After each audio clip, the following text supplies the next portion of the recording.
Hi guys, welcome to my channel Lush Gardener. I hope you guys are fine and are safe. In today's video, I'm going to show you how to separate a clump with roots on both on the individual succulents.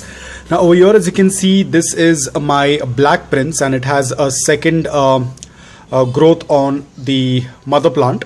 So now when I'm going to be cutting this, first I have to take a closer look exactly where I want to cut it, because I want roots on both of them so that it's going to be easier, because if we have roots on both of the succulents, then the only thing that we have to keep in mind is to callus them, and that's all, because we already have roots, and then we can, once it's calloused, we can directly put it into the soil.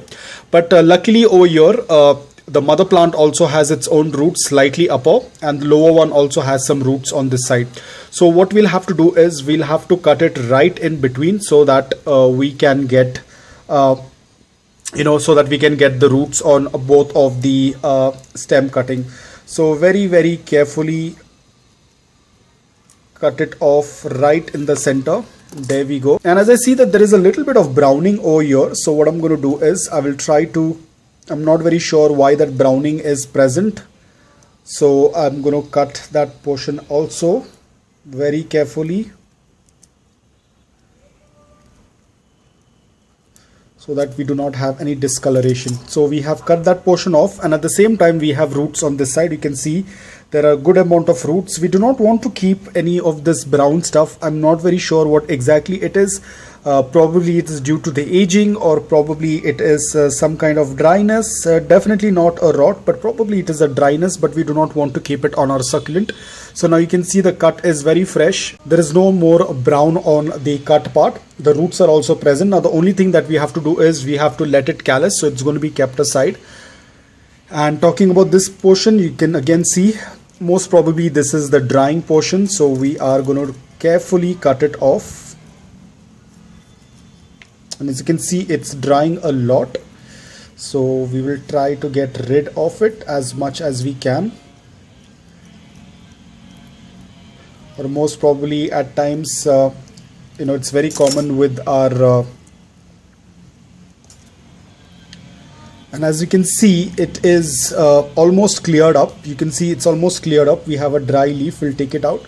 It's almost cleared up. This is the part of the root, so that's absolutely fine. But what I'm going to do is, because it already has roots over here at the upper portion, I'm going to cut off the lower portion as well. So it's not much of an issue. I will cut this portion as well because I think the roots have dried out. So now you can see we have a very clean cut. There is some roots present over here which is going to work out absolutely well. So now the pup has been separated. So now from one succulent we have two succulents with roots. The only thing that we have to do is let it callus. So we are done with the other portion. Now I think most probably this was related with dryness. You can see this is how it starts to dry, so we have got rid of it, and most probably these roots were also done, so it was no point of keeping them with the succulent. Now we have another one. Now this is an Agoides. Again the same thing. There are two on each. They are sharing the same stem, so we have two of the Agoides on the same stem. Again we will search for the center, and we will try to cut it off in between and just snap it apart.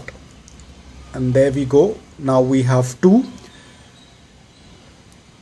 The roots, the cut stem also looks good. It doesn't look like it has any problem, and there is ample amount of roots. As you can see, the same thing over here. We have cut off this portion has to get calloused, and there is ample amount of roots. So once it's completely calloused, we can go ahead and put it into the soil. We do not need to wait for the roots to appear. I feel this tends to work out much better and much easier compared to letting them callus and then waiting for the roots to appear. Here we already have our ready-made roots, so all we have to do is just wait for them to callus and then directly put them into the soil. So as you can see, now from two succulents I have around 4 succulents. So in this way you can multiply, but ensuring that do it very carefully so that you have a good amount of roots on the other succulent as well, and it's not that the roots are only present on one succulent. So if you get a chance like this wherein you feel that there is a good amount of roots, and if it's possible for you to separate the succulent with the roots, and that is going to work out really well. So guys, I hope that this video was helpful to you. If it was, please hit the like button. If you're new to my channel, please consider subscribing to it. Until then, take care, stay safe, and keep propagating.